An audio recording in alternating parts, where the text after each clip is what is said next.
You're going to keep your mouth shut and do exactly what we tell you. You understand me?"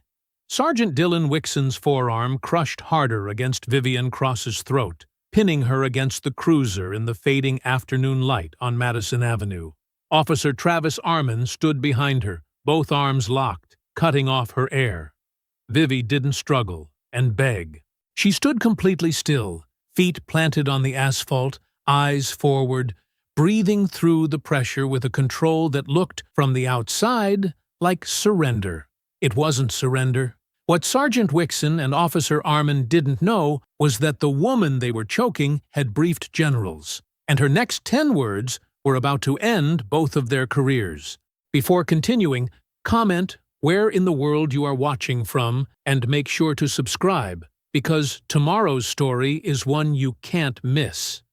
The bedroom smelled like lavender and old wood. Vivian Cross sat on the edge of her mother's bed and didn't move. The floral curtains, the Bible on the nightstand, spine cracked from 30 years of use. The little ceramic angel on the dresser that had been there since Vivi was 4 years old. Everything exactly where Eleanor Cross had left it. Everything exactly the same. Except Eleanor was gone. Vivi turned the photograph over in her hands. Her mother at 60, standing in the front yard of this very house, squinting into the sun with that look she always had. Like she was daring the world to try something. 81 years old when she passed. 81 years in Millhaven, Georgia. 81 years of holding this family together with both hands. Vivi set the photo down carefully on the nightstand, right beside the Bible. She was 36 years old. She had briefed 4-star generals. She had sat in rooms inside the Pentagon that most people didn't know existed.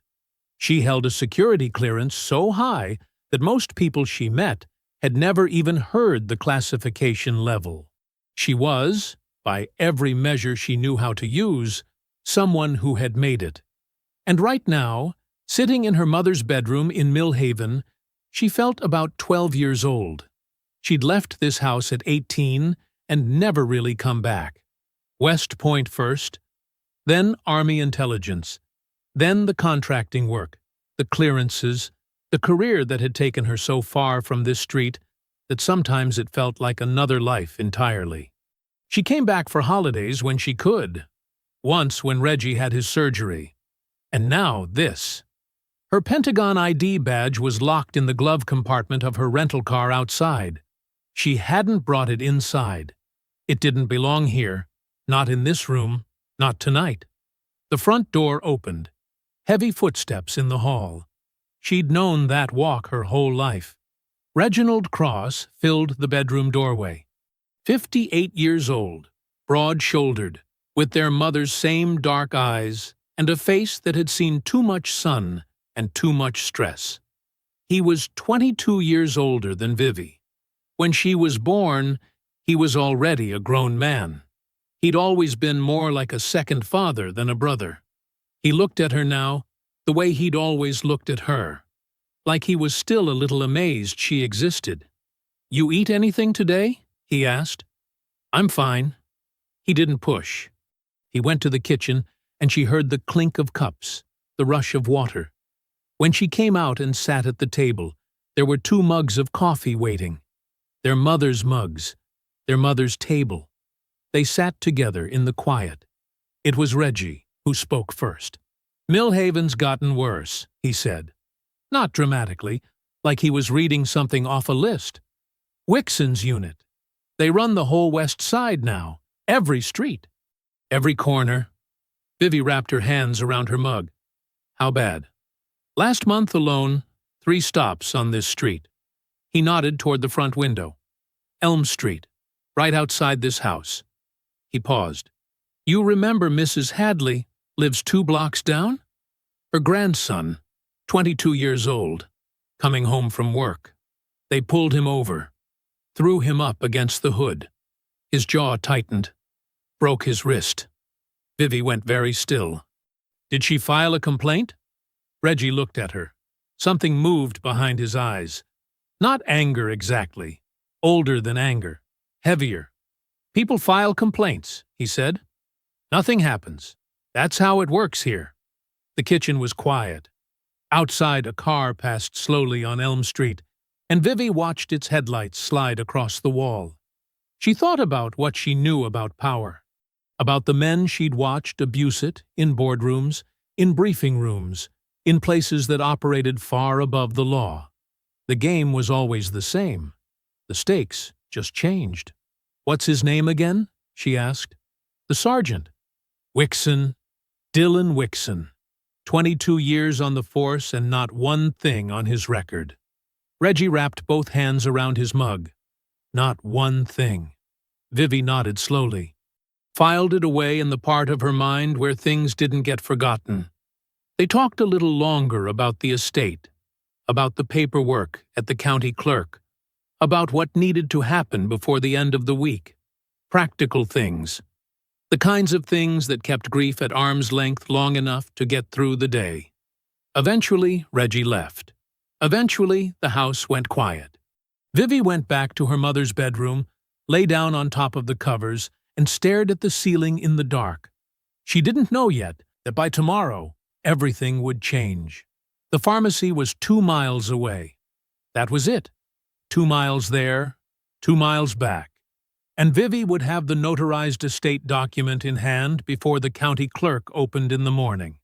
The document was the last piece of paperwork standing between her and the formal transfer of her mother's house to Reggie. A single signature from the notary on duty at Millhaven Pharmacy, the only place in town that still offered the service without an appointment. She grabbed her keys off the counter, told herself she'd be back before 5, and stepped out into the Georgia afternoon. The sun was still up, but leaning toward the horizon, casting long gold shadows across Elm Street. The air was warm and thick, the way southern afternoons get in early fall. The streets were quiet. Most people were still at work, or just getting home. She pulled out of the driveway, headed south, and let the hum of the rental car fill the silence. She almost didn't notice the cruiser. It was sitting half a block back with its lights off, tucked against the curb like it was parked. She clocked it out of habit. She always clocked things, always cataloged her surroundings, but didn't think much of it. She turned onto Madison Avenue. The cruiser pulled out behind her. She kept her speed steady, both hands on the wheel. 2 blocks from the pharmacy, the lights came on. Red and blue flooded her rearview mirror. The siren gave one short, sharp blip. "Pull over." Vivi took a slow breath through her nose and guided the car to the curb. She cut the engine, put both hands on top of the steering wheel, and waited. She heard the cruiser doors, 2 of them. The officer who reached her window first was thick-necked, mid-40s, with a face like a closed fist. His name tag read Wixon. He held a flashlight and shone it directly in her face despite the afternoon light still being more than adequate. "License and registration." Vivi didn't move quickly. She moved carefully, deliberately, the way you move when you know you're being watched for any reason to escalate. She retrieved both from the glove compartment, her Pentagon ID was in there too, tucked in its case, and she left it alone for now, and held them out through the window. Wixon took them, barely looked at them. "You know why I stopped you?" "No," Vivi said. "I don't." Taillights out. She kept her voice even. "My tail light was functioning when I left the house." Wixon's eyes moved over her slowly. The car, her clothes, her face. The particular kind of look that wasn't really looking. It was deciding. He'd already decided before he got out of the cruiser. She could see it in him as plainly as she could see the badge on his chest. "Step out of the vehicle." "Can you tell me the reason—" "I said step out of the vehicle, ma'am." She got out, stood on the sidewalk with her hands visible. The second officer, younger, maybe 30, name tag Armin, had come around the front of the car and was hanging back slightly, watching Wixon the way a dog watches its owner at the dinner table. 20 feet away, on the sidewalk across the street, a young woman had stopped walking. She was holding her phone at her side. Then, slowly, quietly, she raised it. "Hands behind your back," Wixon said. "I haven't been told what I'm being detained for," Vivi said. Her voice was steady, completely steady. "I'm asking you to tell me the reason for this detention." Something shifted in Wixon's face. Not anger. He was already past anger. It was something colder. The look of a man who was not used to being questioned and did not intend to start tolerating it now. He turned his head toward Armin. "Secure her." Armin moved fast. He stepped behind her before she could turn, and his forearm came up hard across her throat. The pressure was immediate, real. Her airway didn't close completely, but the message was unmistakable. Stop moving. Stop talking. Stop existing in a way that inconveniences us. Every nerve in her body fired at once. 8 years of army training lit up in her like a switch had been thrown. She knew exactly how to break this hold.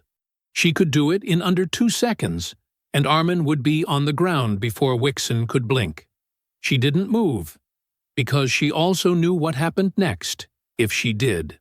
She had seen the headlines. She had read the names. She knew, with a cold and terrible clarity, that her training was not protection out here on this sidewalk. Not on this street. Not in this city. So she went completely still. And across the street, Erica Hadley kept her phone perfectly steady and kept filming. Armin's forearm pressed harder. Vivi felt the burn in her throat, the way her pulse thudded against the pressure of his arm. The afternoon sun was still warm on her face. A car passed slowly on Madison Avenue and didn't stop. Nobody stopped. She breathed, in through her nose, out slow. Her army instructors used to say that panic was just energy without direction. She had learned, over 8 years of service, how to take that energy and point it somewhere useful. She pointed it now at the only weapon she had left. Her voice. "I need you to stop." She said it clearly. No trembling. No begging. "My name is Dr. Vivian Cross. I am a senior defense analyst contracted to the Pentagon's Office of Special Programs. I hold a TSSCI security clearance, and I am expected at a briefing at Fort Benning at 0600 tomorrow morning." She paused just long enough to let that land. "If you do not remove your hands from my person in the next 10 seconds, the next call on your radio will be from the Department of Defense." Silence. Complete, total silence. Armin's arm dropped. Not slowly. All at once, like a string had been cut. He stepped back and said nothing, his face caught somewhere between confusion and something that looked very much like the beginning of fear. He was 31 years old and had likely never heard anyone speak to a superior officer, which is exactly what she had just positioned herself as, with that kind of absolute, immovable calm. Wixon hadn't moved. He was staring at her with his flashlight still raised, and for the first time since he'd walked up to her window, he looked uncertain. Vivi looked straight back at him and did not blink. "Prove it," Wixon said finally. His voice had lost some of its edge. Not all of it, but enough that she noticed. She turned toward her car. Her throat was already aching, a deep, throbbing soreness that she knew from experience would be worse by morning. She opened the passenger door, reached into the glove compartment, and pulled out the black case. She unzipped it and removed her Pentagon contractor ID. She walked back to Wixon and held it out. He took it. He looked at it for a long time. Longer than he needed to. The photo matched her face. There was no way around that. The name matched. The title, Senior Defense Analyst, Office of Special Programs, was printed in clean black type. And at the bottom, the clearance designation. 4 letters that Wixon clearly recognized were serious, but couldn't fully decode. That was the part that got him. She could see it. The thing he didn't understand was more frightening to him Then the thing he did. His jaw tightened. A muscle jumped near his eye. He held the ID out without looking at her. "Get your tail light fixed," he said. His voice was flat now, emptied out. He walked back to the cruiser.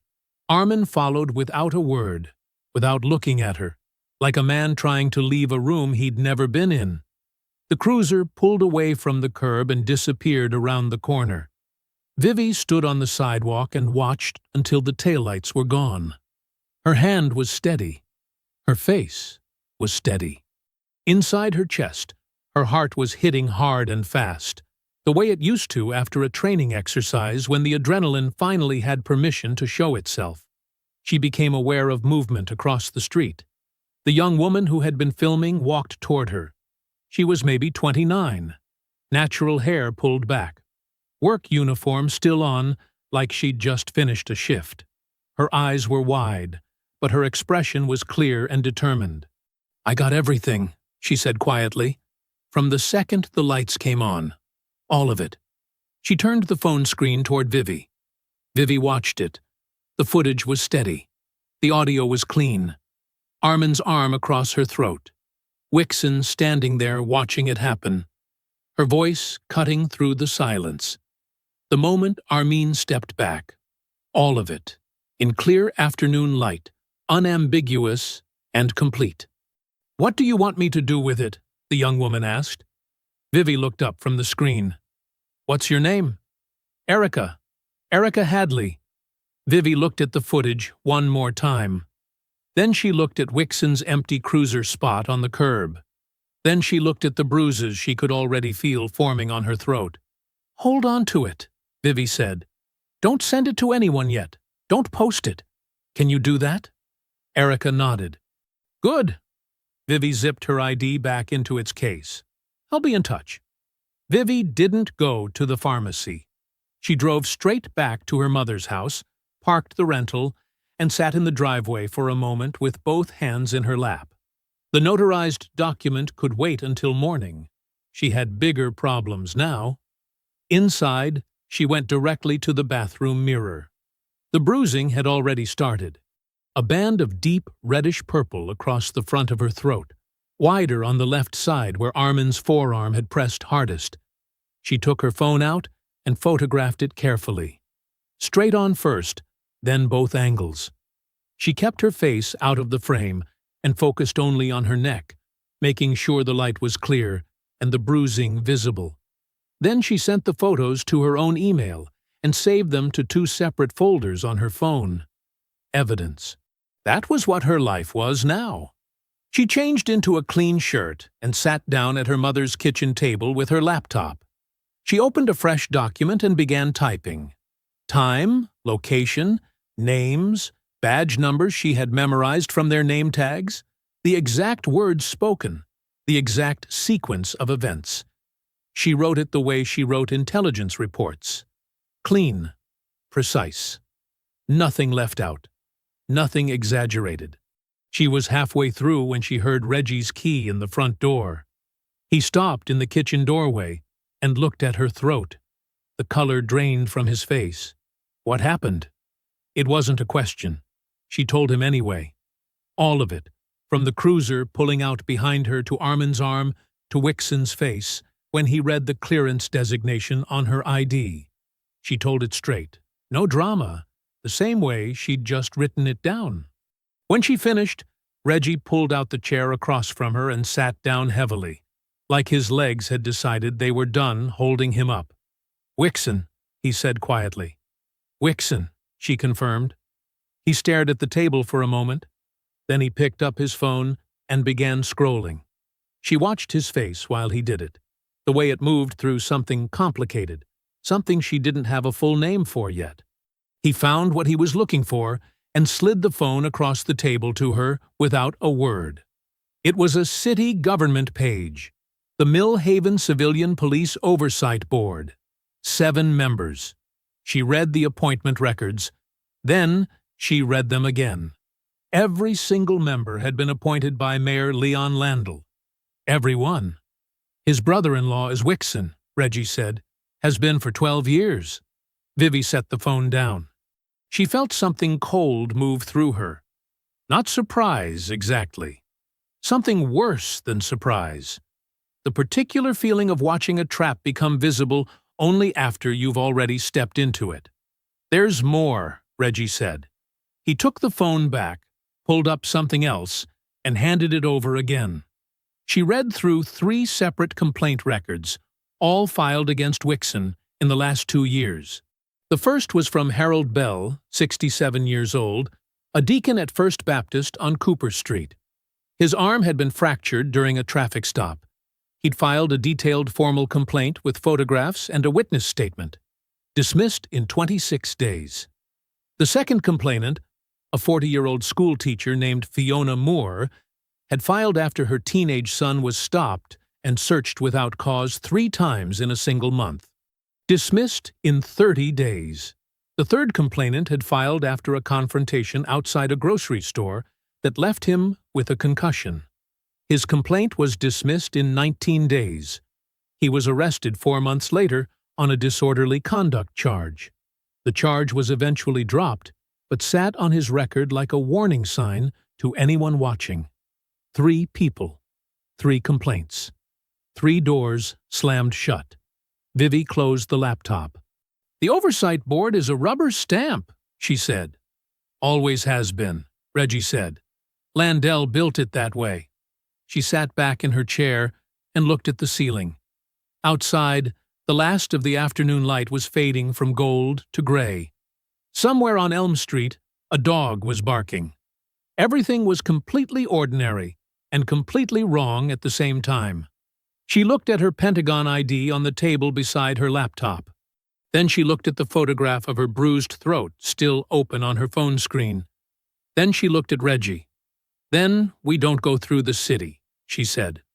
Reggie held her gaze for a long moment. He had 22 years on her. He had watched this city operate for decades.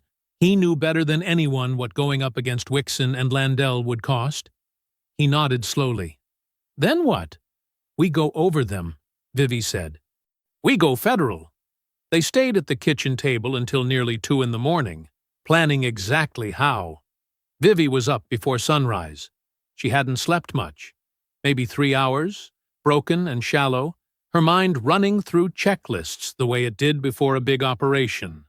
By 5:30, she was at the kitchen table with coffee, her laptop open, and a legal pad covered in handwritten notes from the night before.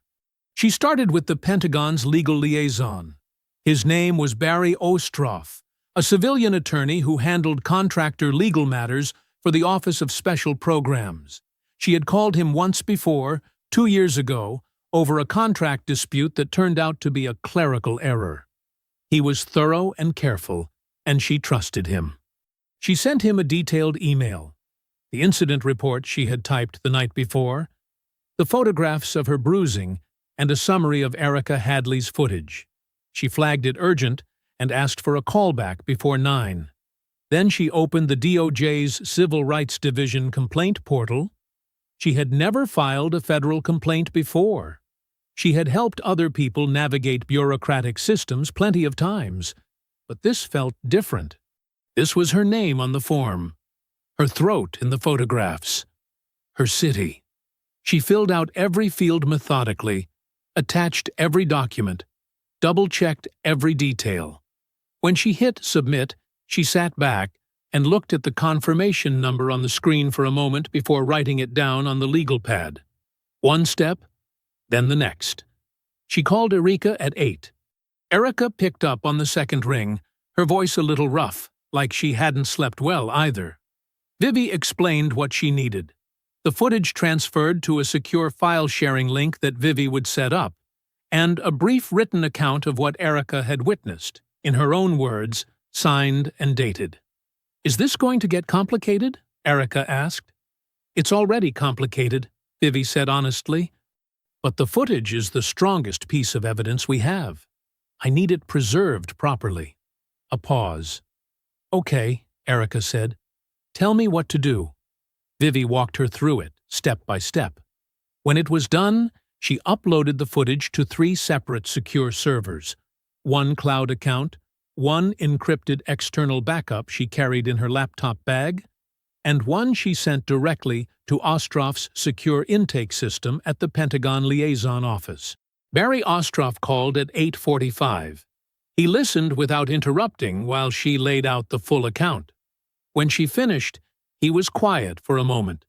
"Vivian," he said carefully, "the bruising photographs alone are significant.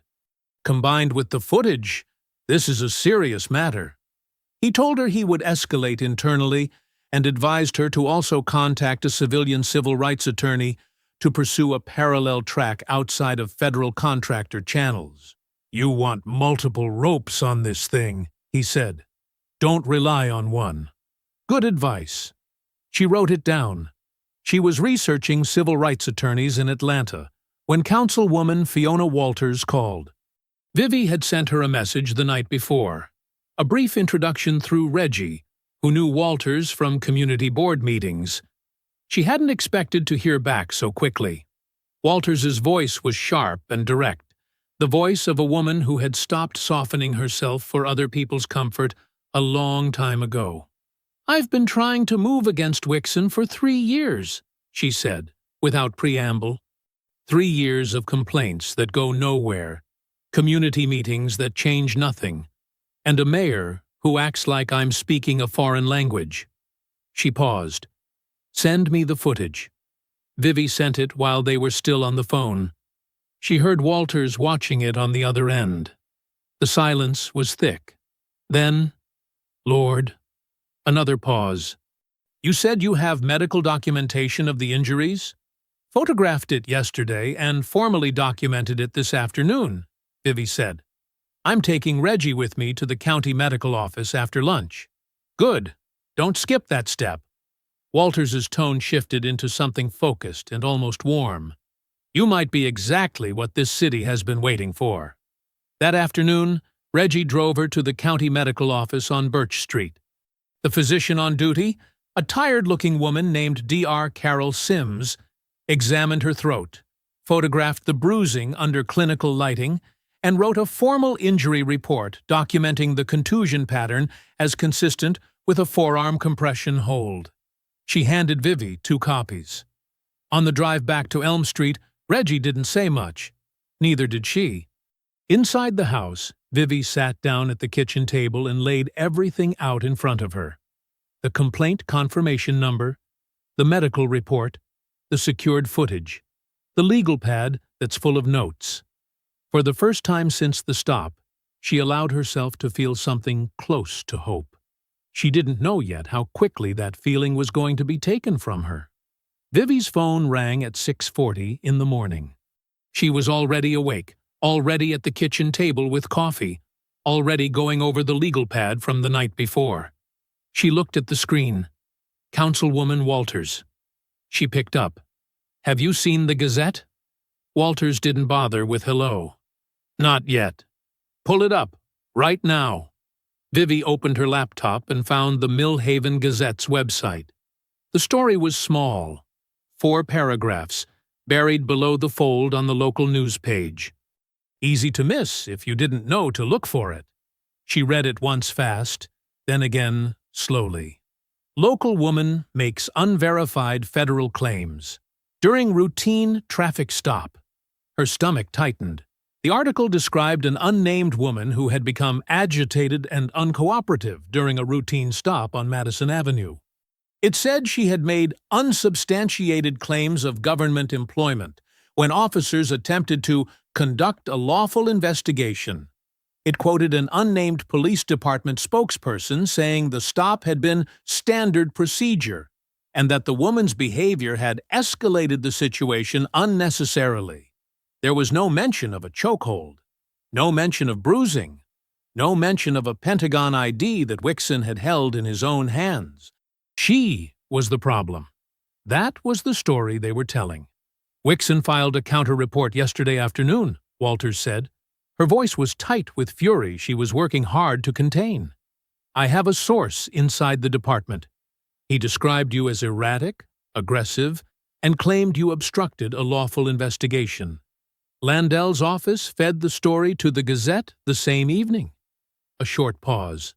They move fast. I'll give them that. Vivi stared at the article. She thought about the bruise photographs on her phone. She thought about Erica's footage sitting on 3 secure servers. She thought about the formal DOJ complaint with its confirmation number written in blue ink on her legal pad. She closed the laptop. "How old are you?" Walters asked suddenly. 36. Silence on the line. Then, "I was afraid of that. Listen to me carefully, Vivian. They are going to use that. Every chance they get. They are going to push the idea that you are too young, too emotional, too eager to make a name for yourself, that this is some kind of overreaction from a girl who doesn't know how things work." Her voice was hard and clear. "Do not give them a single thing that fits that picture. Not one." "Understood," Vivi said. She ended the call and looked at Reggie, who had come downstairs during the conversation and was leaning against the kitchen door frame in his bathrobe, watching her face read the situation. "They went to the press," she said. He nodded like he'd been expecting it. "That's what they do first. They make you the story."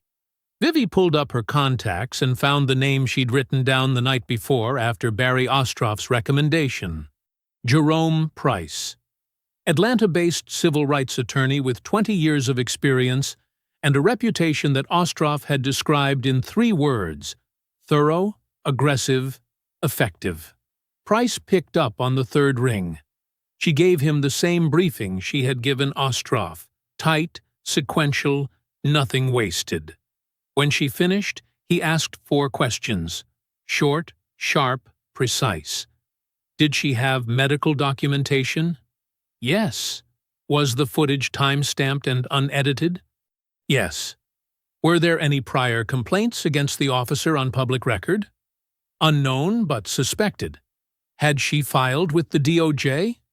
Yes. Confirmation number in hand. "Send me everything," Price said. "All of it. I want the footage, the medical report, the complaint confirmation, the photographs, and the Gazette article." A brief pause. "If what you're describing is accurate, and I have no reason to think it isn't, this is not a difficult case. What it is a dirty fight. These men have been running this playbook for a long time, and they are comfortable with it." "How long will it take to review?" Vivi asked. "Give me 2 hours." He called back in 90 minutes. He was taking the case. That evening, Vivi, Reggie, and Jerome Price were on a 3-way call at the kitchen table. Price had already begun pulling Wixon's public complaint history from city records. What he was finding, he said carefully, suggested a pattern that went back much further than 2 years. When the call ended, the house was quiet. Reggie poured them both a glass of water and sat back down. Outside, Elm Street was dark and still. Vivi looked at her mother's photograph on the wall. Wixon thought he had killed this story before it could breathe. He had no idea it had just learned to run. The call came at 7 in the evening. Vivi was at the kitchen table reviewing the documents Jerome Price had sent over when her phone buzzed. "Erica Hadley." She picked up immediately. "They pulled me over." Erica's voice was unsteady in a way it hadn't been before. Thin at the edges, like something was pulling it apart. 20 minutes ago, right outside my apartment complex." Vivi set her pen down. "Which officer?" "The young one, Armin. He was alone." A shaky breath. "His dash cam wasn't working. He said it was a technical issue." "Of course it was." "What did he cite you for?" Erica let out a short, humorless sound. 3 things: failure to signal a lane change, expired registration, and a cracked windshield. A pause. "Vivi, my registration is current. I renewed it in July. I have the receipt on my refrigerator right now." Vivi stood up from the table and walked to the window. Outside, Elm Street was quiet and amber under the streetlights.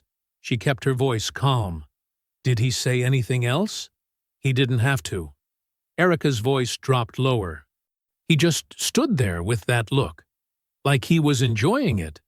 like he wanted me to know exactly why he was there. Another pause, and when she spoke again, there was something underneath the fear, something raw and tired. I have a 6-year-old, Vivi. I work 2 jobs. I don't know if I can keep doing this. Vivi pressed her hand flat against the window frame and stared at the street below. This was the part they didn't show in the headlines. Not the dramatic confrontation, not the moment of visible cruelty that got filmed and shared. This part, the quiet, grinding, targeted pressure, applied to the most vulnerable person in the chain. Wixon didn't need to come for Erica himself. He just needed her to disappear, to decide it wasn't worth it, to delete the footage and go back to her 2 jobs and her 6-year-old and pretend she hadn't seen anything on Madison Avenue 2 days ago. It was efficient, it was cruel, and it worked. That was the worst part. It worked all the time on people who had every reason in the world to protect themselves instead of strangers. Vivi turned away from the window. Erica. Her voice was steady and deliberate. I need you to listen to me. What Armin just did, citing you on fabricated violations the day after you filmed that footage, that is witness intimidation. That is a crime. And we are going to add it to the case. She paused. But I need you to hold on. Can you give me 72 hours? Silence on the other end.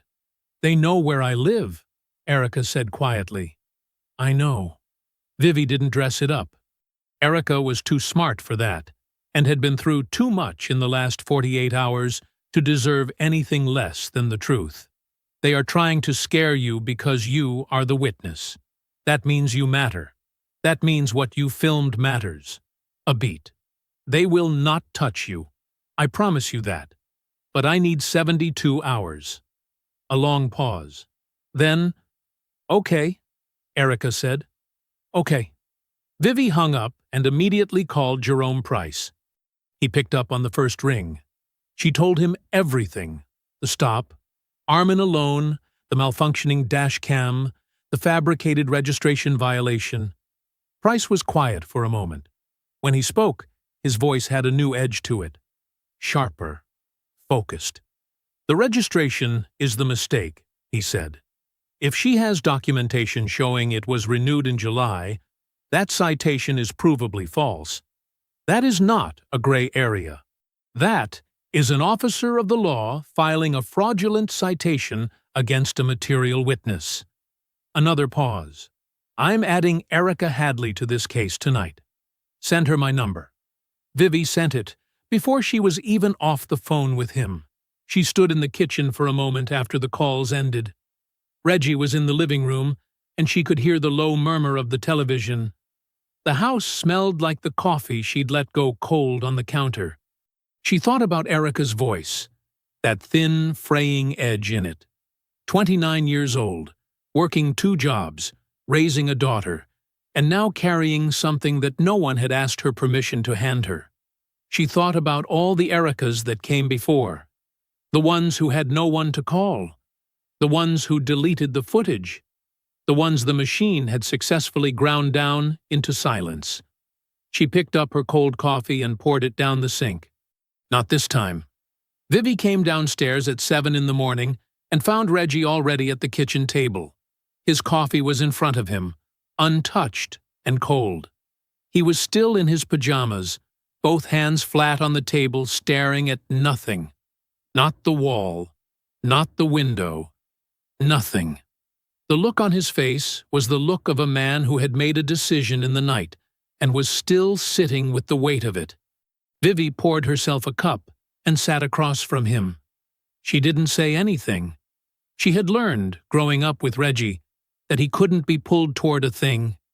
He had to arrive at it himself, in his own time. She waited. He spoke without looking up. In 2009, he said, there was a young man named Zeke Tully. Vivi went still. 24 years old. Worked at the hardware store on 5th Street. Good kid.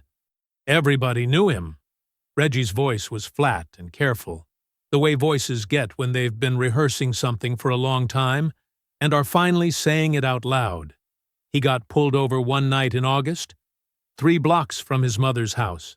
A pause. He didn't make it home. The kitchen was completely quiet. Wixon was on scene, Reggie said. He was a patrol officer back then.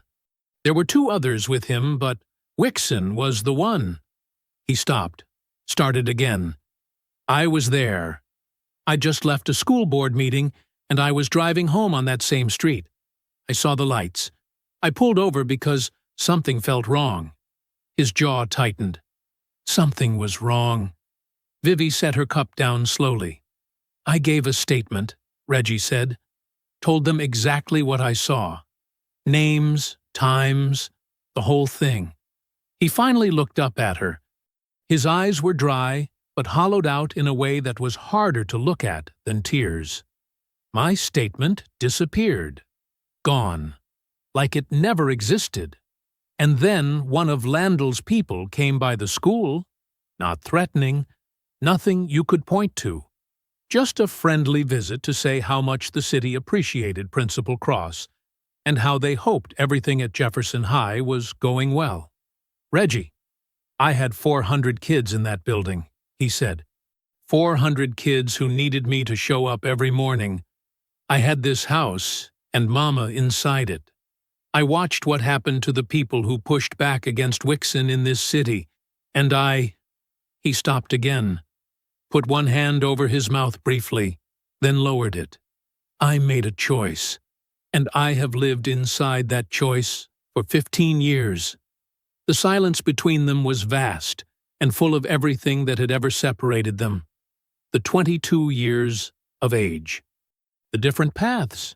The fact that she had left, and he had stayed, and what each of those decisions had cost. Vivi thought about being 12 years old and watching Reggie drive away to his own life, already a man, already shaped by a version of Millhaven she was too young to fully see yet. She thought about all the years she had spent building her career in rooms far from this city, believing that distance was the same thing as safety. It wasn't. It had never been. It had just been distance. Why now? She asked. Not accusingly. She genuinely needed to know. Reggie looked at her for a long moment. Because Mama's gone, he said simply. And you're here. And you're the first person who has ever come into this city with the kind of power to actually do something with what I know. He straightened in his chair. She used to say, you remember how she used to say it. Wait for the right moment, then hit them with everything you have. His voice broke slightly on the last word. He pulled it back. I think this is the moment. Vivi stood up, walked around the table, and put her hand on her brother's shoulder. She didn't have words for what she felt. She wasn't sure words existed for it. She just kept her hand there for a moment, solid and steady. Then she picked up her phone and called Jerome Price. He answered on the second ring. She explained Reggie's testimony in full, what he witnessed, the disappeared statement, Wixon's presence on scene, all of it. Price was silent for a moment when she finished. Then she heard him exhale slowly. I need him to give me a sworn affidavit, Price said. Today. How soon can he be ready? Vivi looked at Reggie across the kitchen. He was sitting up straight now, shoulders square, 15 years of weight beginning to shift. He's ready now, she said. Jerome Price called at 11 in the morning. Vivi was in the living room going over Reggie's affidavit. Price had sent a draft copy for review. 12 pages of careful, precise language that turned 15 years of silence into something the law could hold. When her phone buzzed on the coffee table, she picked it up before the second ring. The DOJ opened a preliminary inquiry this morning, Price said. Official, on the record. I have the case number. Vivi closed the affidavit draft slowly. When? 8:15 a.m. I got the confirmation 40 minutes ago. There was something in Price's voice she hadn't heard before. Not excitement, exactly. He was too seasoned for that. But a controlled energy, like a man who had been pushing against a locked door and just felt it give. The footage has been formally received into federal evidence. All 3 server copies logged and time-stamped, which means no one at the local level, not Wixon, not Landell, not anyone connected to either of them, can touch it. It is out of their reach. Vivi sat back against the couch cushions. For a moment, she just breathed. "There's more," Price said. "Councilwoman Walters has formally called an emergency city council session for the day after tomorrow. She's requesting Wixon's immediate suspension pending investigation. She has 3 other council members already committed to supporting the motion. Landell will block it. He can try. But here's the thing. The story got picked up overnight." Price paused for effect, and she appreciated that he let the moment exist. "National outlet, not a local affiliate. They framed it as a credentialed federal contractor subjected to an unlawful chokehold during a pretextual traffic stop. They used your title. They mentioned the clearance level." Another pause. "The comments on that article alone are going to make Landell very uncomfortable." Vivi stood up and walked to the kitchen window. Outside, Elm Street looked like it always did. Ordinary, quiet, a little worn at the edges. The same street it had been a week ago before any of this started. Nothing had changed out there. Everything had changed in here. "What about Erica's citations?" she asked. "Dropped this morning. All 3. No explanation offered." Price's tone made clear that no explanation was needed. Someone told Armin to cut his losses on that one before it became its own separate headline. She exhaled. Reggie appeared in the kitchen doorway, reading her face the way he had always been able to read her face. She gave him a small nod. His shoulders dropped half an inch, the most visible relief she had seen from him in days. After she hung up, she told him everything Price had said.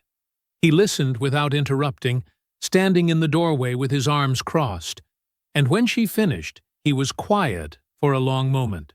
"Administrative leave," he said. "They're actually talking about putting Wixon on administrative leave? That's what Price is hearing." Reggie let out a long, slow breath. He looked at the table, their mother's table, the same one where Eleanor Cross had sat every morning for 40 years with her Bible and her coffee. And then he looked at Vivi. "Mama would have wanted to know every detail of this," he said. "She would have been on the phone to everybody she knew." "She would have made us eat first," Vivi said. Reggie almost smiled. "She always made us eat first." They cooked dinner together that evening for the first time since Vivi had arrived. Nothing elaborate. They ate at the kitchen table and talked about Eleanor. Not about the estate, or the paperwork, or the machine that had been grinding against their family for decades.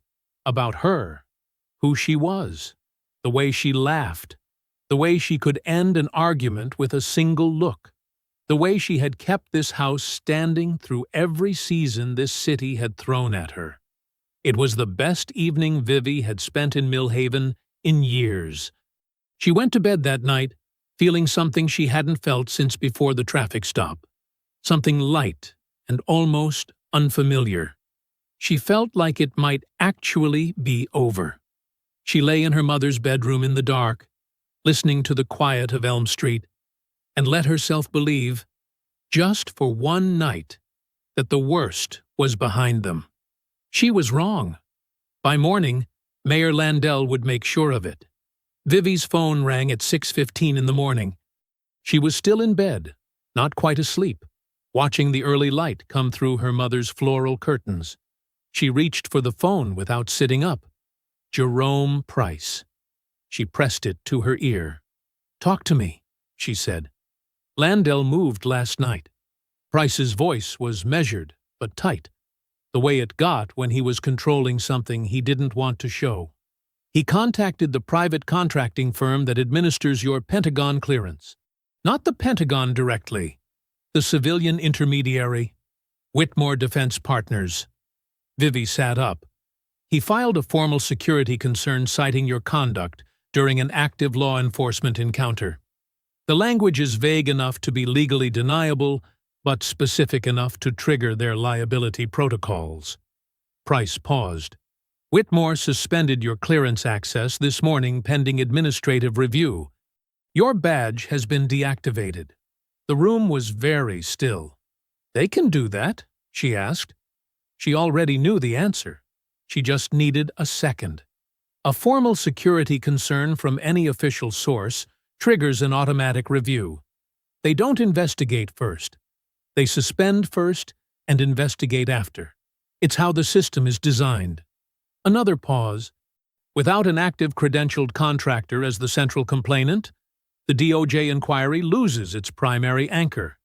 It doesn't close, but it stalls. Significantly. Vivi got out of bed and walked to the window. Elm Street below was just beginning to wake up. A man walking a dog. A woman getting into her car. Everything ordinary. Everything untouched by what was happening inside this house. He didn't go after the case, she said quietly. He went after you, Price confirmed. Specifically, he went after what makes you credible. Without the clearance, without the active contractor status, you become easier to reframe. You're no longer a Pentagon analyst who was assaulted during a pretextual stop. You're a suspended contractor with a grievance. He let that sit for a moment. I'm sorry, Vivian. This is a sophisticated move. She pressed her hand flat against the cold glass of the window. There's more, Price said, which was the last thing she wanted to hear. Landell leaked the suspension to the press, all of it. The clearance review, the administrative hold, your name. A beat. It's already running. She opened her laptop on the dresser. The story was everywhere. Every local outlet had it, and 2 regional ones. The headlines were nearly identical. Pentagon suspends, young contractor following police dispute. Young. That word, exactly where Walters had warned her it would end up. Without context, without the chokehold footage, without the medical report, without 15 years of Wixon's buried complaints, it read like a story about an impulsive young woman who had overreacted during a routine traffic stop and was now facing consequences for it. She closed the laptop. Reggie was in the doorway. She didn't know how long he'd been standing there. She hadn't heard him come upstairs. He looked at her face and didn't ask any questions. Her face was already telling him everything. She told him anyway. All of it. The contracting firm. The suspended clearance. The stalled DOJ inquiry. The headlines. She told it the same way she always told things. Straight. Sequential. Nothing softened. When she finished, the room was quiet for a long time. They knew exactly what to hit, she said finally. Her voice was low. Steady, still, the way it always was. But underneath it, something was working very hard to stay that way. They didn't come after what I did. They came after what I'm still building. Reggie crossed the room and sat on the edge of the bed. He didn't offer empty comfort. He knew her well enough to know she didn't want it. He just sat there, present and solid, the way he had always been for her. She stood at the window for a long time. She thought about Eleanor Cross. 81 years in this city. Every door that had been closed in her face, every system that had been designed to make her feel small, every year she had kept this house standing anyway. She hadn't done it by pretending the walls weren't there. She had done it by finding the cracks. Vivi looked down at the street. Then she looked at her phone. There was one call she hadn't made yet. One person she had deliberately kept out of this because she hadn't wanted to pull that card, hadn't wanted to need it, had wanted to prove she could handle it herself. She scrolled to the contact. General Ralph Whitfield. Retired. She stared at the name for a long moment. Then she put the phone face down on the dresser and went downstairs to wait until midnight. Some calls you didn't make until you were absolutely certain you were ready. This one, she needed to be ready for. The house was quiet by 11. Reggie had gone to bed at 10, after sitting with her through most of the evening without either of them saying much. The television had been on in the living room, neither of them watching it, just needing the noise, until Reggie finally stood up, squeezed her shoulder once without a word, and went upstairs. Vivi sat in the dark kitchen and waited. She wasn't sure what she was waiting for exactly. Maybe for the anger to settle into something she could work with. Maybe for the fear. And she was willing to name it that now, alone in the dark, with no one watching, to compact itself into something small enough to carry. She had spent the entire day moving through the house in a controlled stillness that had cost her more than she wanted to admit. The headlines still lived on her laptop screen behind the closed lid on the table. The phone sat face up beside her coffee cup. At midnight, she picked it up and dialed. General Ralph Whitfield answered on the second ring. Not groggy, not slow, fully present, like a man who had spent 40 years sleeping light and never fully stopped. Vivian, he said. Just her name. That was enough. Something in her chest loosened by a fraction at the sound of his voice. The voice that had told her, at 24 years old, in an Army intelligence briefing room, that she was the sharpest analyst he had seen in 20 years of service. The voice that had written the letter that opened the first Pentagon door. She had not called him because she had not wanted to need him. She was 36 years old, and she had built everything herself, and she was not accustomed to asking for help. She asked for it now. She told him everything, not the compressed, tactical version she gave to Price or Walters. Everything. From the afternoon she drove to the pharmacy to pick up the notarized document, to Wixon's flashlight in her face, to Armand's forearm across her throat, to the Pentagon ID held in Wixon's thick hands, to Erica Hadley filming from the sidewalk, to the rigged oversight board, to the Gazette article, to Jerome Price taking the case, to Reggie's 15 years of silence about Zeke Tully, to the DOJ inquiry opening and then stalling, to Landl, contacting Whitmore Defense Partners, to the suspended clearance, to the headlines with that word, young, sitting in them like a verdict. She delivered it the same way she delivered intelligence briefings, sequentially, precisely, without embellishment and without breaking. When she finished, there was a silence on the line that lasted long enough that she checked the screen to make sure the call was still connected. It was. A small city mayor, Whitfield said finally. His voice was very quiet. Used a civilian political office to interfere with a federal contractor's security clearance. He said it slowly, like he was reading a document. Over a traffic stop. Yes, sir. Another silence. Shorter this time. Vivienne, in 30 years of service I have put a lot of people in front of general officers. A lot of people in high-pressure rooms where everything was on the line. A pause. I have never recommended anyone your age at the level I recommended you. You know why? She waited. Because I knew that when the moment came, and it always comes, you would not break. His voice shifted. Still quiet, but with something underneath it now. Something that moved like a current. Do you still have the medical documentation of the bruising? Yes. The footage. Is it in federal admissible format across multiple secure servers? 3 servers, all time-stamped. Reggie's affidavit. Has Price finalized it? Final version signed and notarized this afternoon. Good. A brief pause. Don't sleep. I'll be there by morning. The line went quiet. Vivi set the phone down on the kitchen table and sat with her hands flat on the wood. Her mother's table, worn smooth in the places Eleanor Cross had rested her own hands for 40 years. The kitchen smelled faintly of the cornbread from dinner. Through the window above the sink, Elm Street was completely dark and completely still. She felt something she hadn't felt since before this started. Not hope, exactly. Something harder than hope. Something that didn't depend on how things went. Something that existed whether she won or lost, because it was built out of the simple fact that she had done everything right. She had not broken under Armin's arm. She had not broken under the headlines.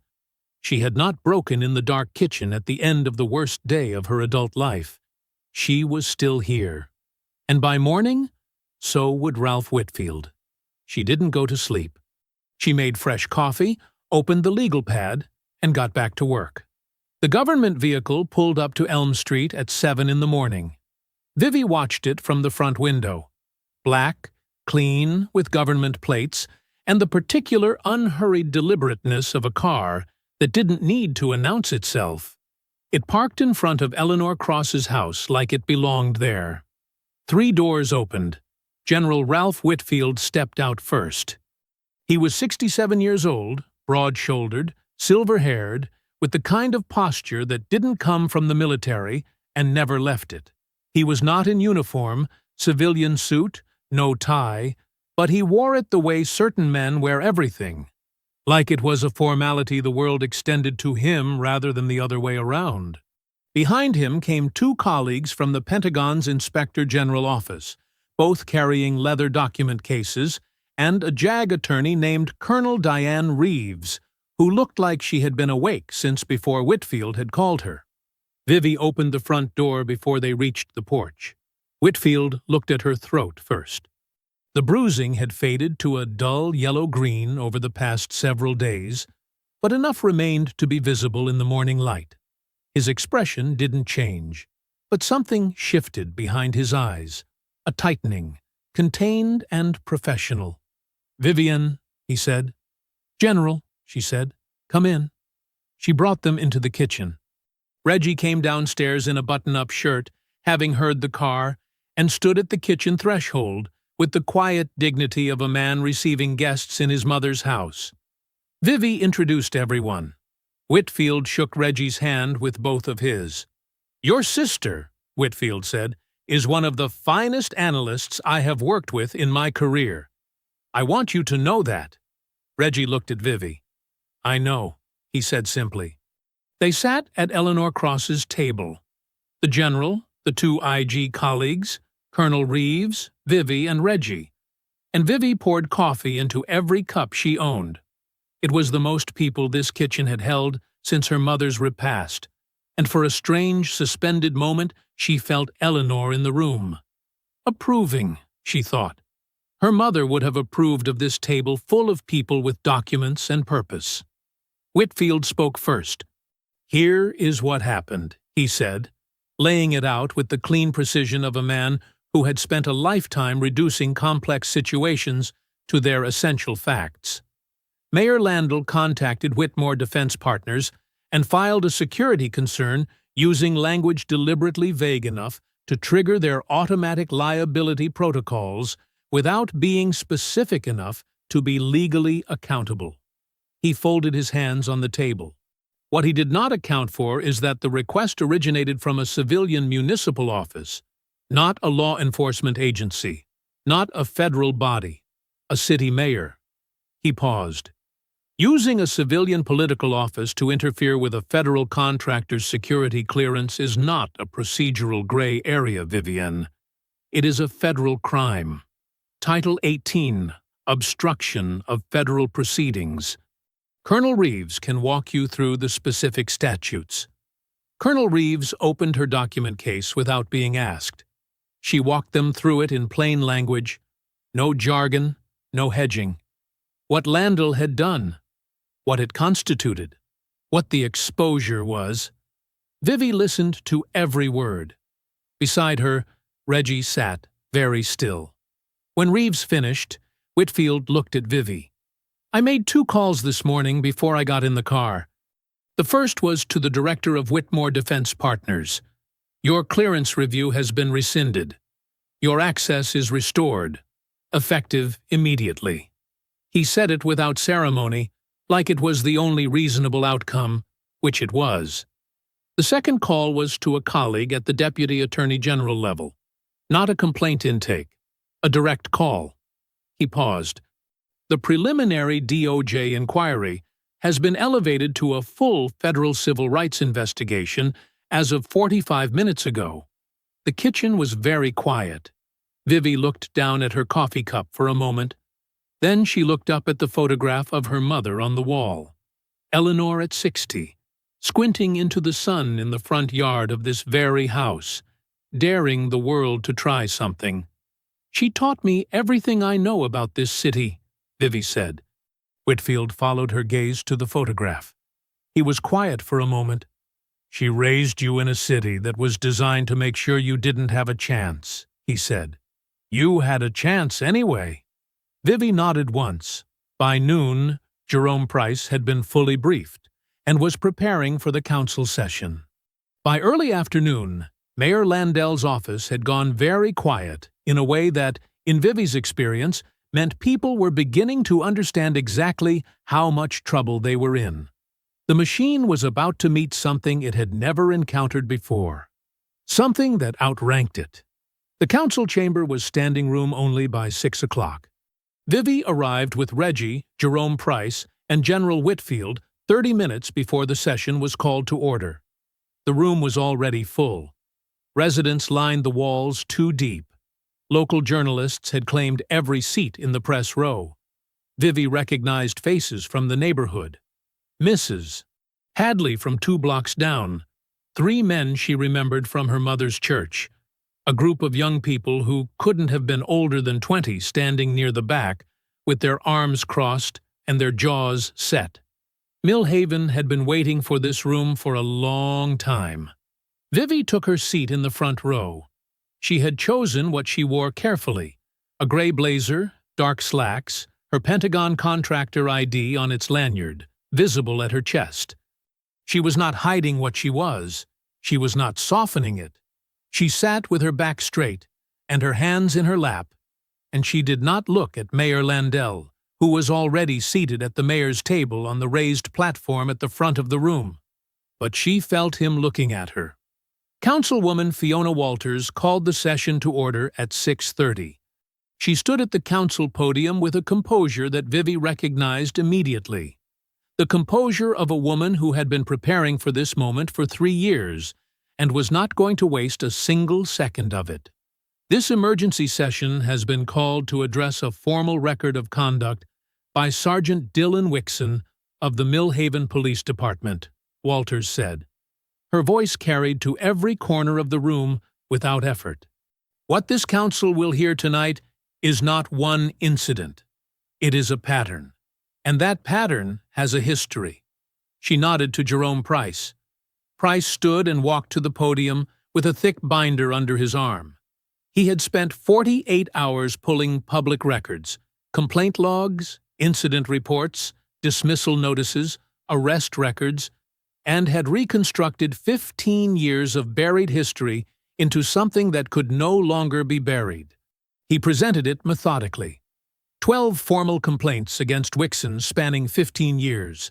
Names, dates, injuries, dismissal timelines. Harold Bell's fractured arm. Fiona Moore's son stopped 3 times in a single month. The complainant arrested 4 months after his complaint was dismissed. And all of it, every single complaint, reviewed and dismissed by an oversight board appointed entirely by the mayor sitting 10 feet away.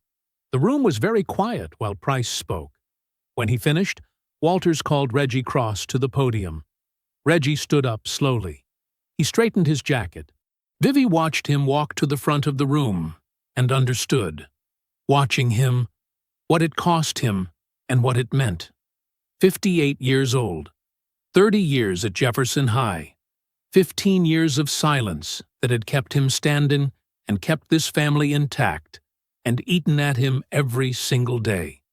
He placed his affidavit on the podium and looked out at the room. He told them about Zeke Tully, about the night in August 2009, about what he saw on that street 3 blocks from Zeke's mother's house, about the statement he gave that disappeared, About the friendly visit from Landell's office to Jefferson High the following week? He told it plainly, without drama, without embellishment. The plain telling was the most powerful thing in the room. When he sat back down beside Vivi, she pressed her hand briefly over his. Then Walters called Erica Hadley. Erica walked to the front of the room in her work uniform, natural hair pulled back, chin level. She was 29 years old, and she had a 6-year-old at home with a babysitter, and she had been cited on fabricated violations and had her name posted online as a warning. She stood at the podium, and she did not shake. She connected her phone to the council chamber's display system. She pressed play. The footage filled the screen at the front of the room.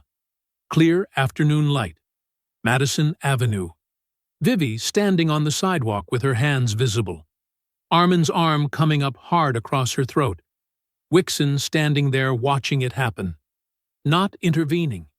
Not hesitating. Watching. Then Vivi's voice cutting through the silence, steady and absolute, saying the words. Then Armin's arm dropping. Then Wixon's face reading the Pentagon ID. All of it. Every second. The chamber was completely silent. Vivi sat in the front row and did not look at the screen. She had seen it enough times. She watched the room instead. She watched the faces of the council members. She watched the journalists writing. She watched the residents standing along the walls with their arms at their sides. She watched Mayor Landell. He was staring at the screen. His face had gone the color of old paper. He could not look away, and he could not look at anyone around him. When the footage ended, Walters called for a vote on Wixon's immediate suspension. It was unanimous. Landell did not vote against it. He didn't vote at all. Vivi was at the kitchen table when Price called. It was 8:15 in the morning, one day after the council session. She had slept 4 hours, real sleep, for the first time in days, and was on her second cup of coffee when her phone buzzed. She picked it up without checking the screen. It just came through, Price said. No greeting. He didn't need one. The Pentagon statement. You need to hear this. She heard him unfold something. Paper. She set her coffee cup down. He read it aloud. It was 2 paragraphs. Clean, formal, and precise in the way that only institutions with real power could afford to be precise. The first paragraph confirmed her full name, her title, her contractor status with the Office of Special Programs, and her clearance level. It stated that the administrative review of her security credentials had been rescinded in its entirety, and that her access had been fully restored. The second paragraph noted that an attempt by a civilian municipal official to interfere with a cleared federal contractor's security status through improper political channels had been referred for active federal review under Title 18. 2 paragraphs. The weight of the entire United States Department of Defense behind every single word. When Price finished reading, neither of them spoke for a moment. How long before Wixon's attorney sees that? Vivi asked. He's already seen it, Price said. I know because he stopped returning Mayor Landell's calls approximately 40 minutes ago. Vivi looked out the kitchen window at Elm Street. An ordinary morning, a woman walking a stroller, a man hosing down his front steps, the same street it had always been. What's next? She asked. Price's voice shifted into the tone she had come to recognize over the past 8 days. Focused, forward-moving, a man who had been waiting a long time for ground this solid to stand on. Federal investigators are moving on Landell today. The documentation trail from the Whitmore interference alone is enough for obstruction charges, but when they pulled his communications records this morning, they found this wasn't his first time using his office to pressure federal contractors and law enforcement proceedings. It goes back years. A pause. He's going to be served before noon. Reggie came into the kitchen and looked at her face. She held up one finger. He poured himself coffee and sat down across from her without a word. Armin, she said, cooperating fully. His attorney made the call yesterday evening after the council footage aired nationally. Price's tone didn't soften exactly, but it became deliberate. He provided a detailed statement covering 3 years of Wixon's conduct, specific incidents, specific dates, specific names. It significantly strengthens the federal case. A beat. He will lose his badge and face criminal charges. His cooperation affects the degree, not the fact. And the other complainants? Harold Bell's case has been formally reopened by the State Attorney General's office as of this morning. So have the 2 others that were dismissed under Landell's oversight board. Price paused. And Vivian, the Zeke Tully case. The state AG contacted Reggie's attorney directly. They are treating his affidavit as a primary witness document and opening a full investigation. Vivi looked at Reggie across the table. She lowered the phone for a moment. The Tully case is being investigated, she said. State level. Something moved across Reggie's face that she didn't have a name for. It was too large and too old for a single name. He put both hands flat on the table and looked down at them, and nodded once, slowly, like a man receiving something he had stopped believing would ever come. She put the phone back to her ear. The civil suit, she said, filed this morning. Price's voice carried the particular satisfaction of a man doing exactly what he was built for. 7 plaintiffs, in addition to yourself.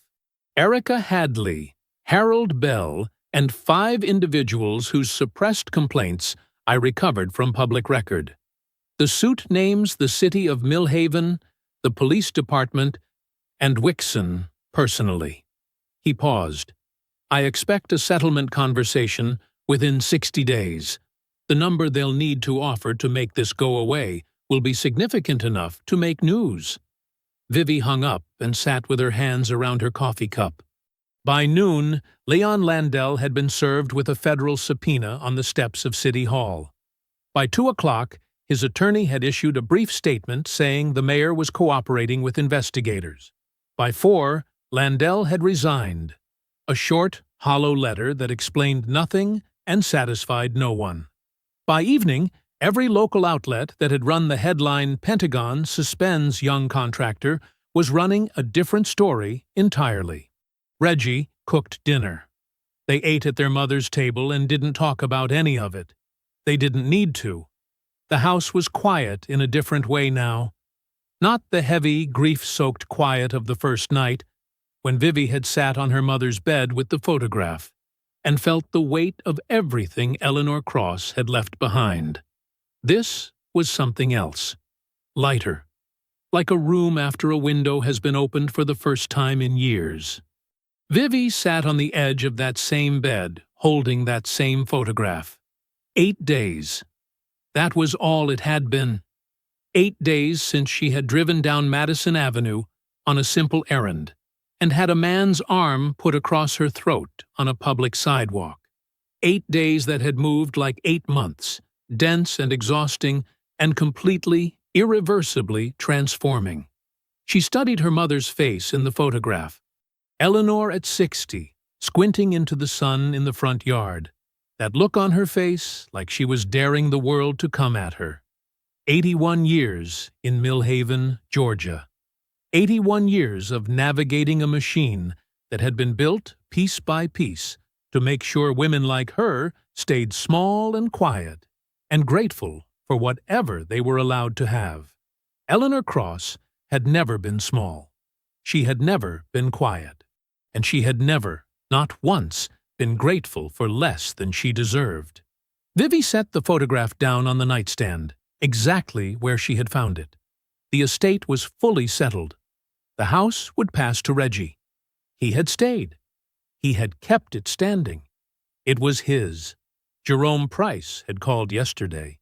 His voice had carried the particular satisfaction of a man who had spent 20 years fighting for moments exactly like this one, and was now living inside several of them at once. Dylan Wixon had been arrested, not suspended, not placed on leave. Arrested. Federal marshals had shown up at his house on Thursday morning, not local officers, not city police, federal marshals, and walked him out in handcuffs in front of his neighbors. The federal civil rights charges carried a maximum sentence of 10 years. Price had also filed criminal charges in connection with the Zeke Tully case, which the state attorney general's office, embarrassed by 15 years of institutional failure and suddenly very motivated to demonstrate otherwise, had taken up with a speed that suggested they understood exactly how this looked. Wixson's attorney had already approached Price about a plea arrangement. Price had declined to discuss it. He intended to take it to trial, and intended to win. Mayor Leon Landell had not simply resigned. He had been escorted from City Hall by federal agents 2 days after the council session, when investigators executing a search warrant discovered that the security concern he had filed against Vivi's contracting firm was one of at least 11 instances of political interference with law enforcement and federal processes over his 8 years in office. His personal bank records, subpoenaed within 72 hours of the warrant, revealed payments that his attorney was now working very hard to explain. He had been charged with obstruction of federal proceedings, abuse of public office, and witness intimidation. He was currently out on a bond that had cost him his house. His brother-in-law was in federal custody. His career was not over. It had been dismantled, piece by piece, in public, in a way that left nothing intact to rebuild from. Travis Armin had lost his badge, his pension, and his freedom. His cooperation had not been as useful as his attorney had hoped, and Price had made certain the judge understood that the arm around Vivi's throat had belonged to Armin and no one else. He had been sentenced to 18 months and would serve every day of it. Price had read Vivi the sentencing statement over the phone. She had listened to the whole thing without speaking.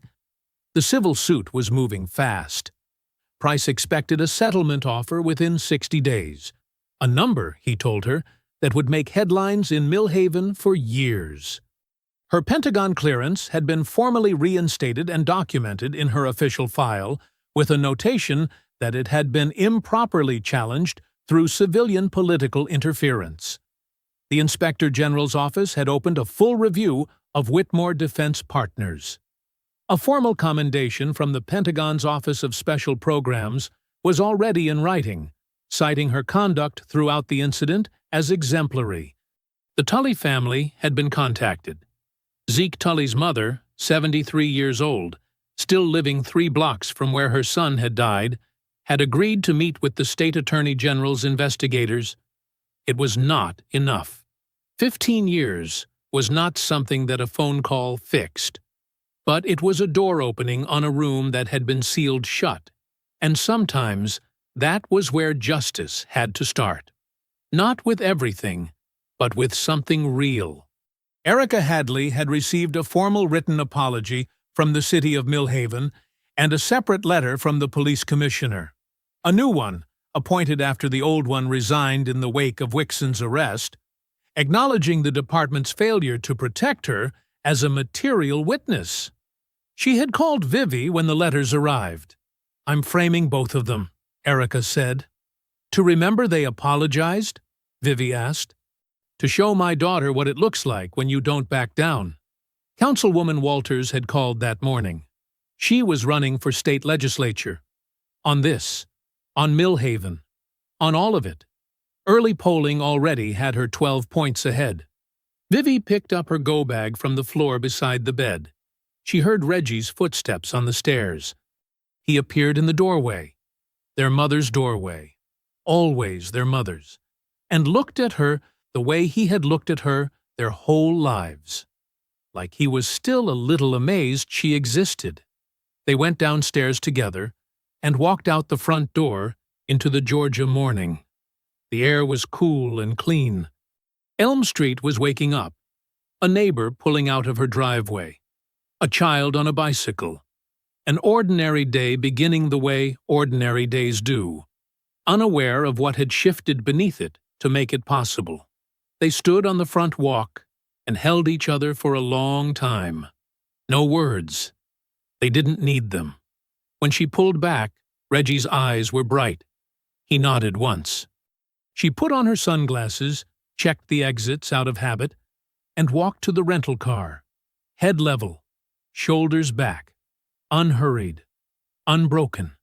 She pulled away from the curb and drove down Elm Street one last time, past Mrs. Hadley's house, past Madison Avenue, past the pharmacy she had never made it to that afternoon. Her mother's voice found her at the highway. Wait for the right moment. Then hit them with everything you have.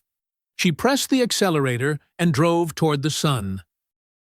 If you enjoyed the story, leave a like to support my channel and subscribe so that you do not miss out on the next one. On the screen, I have picked 2 special stories just for you. Have a wonderful day.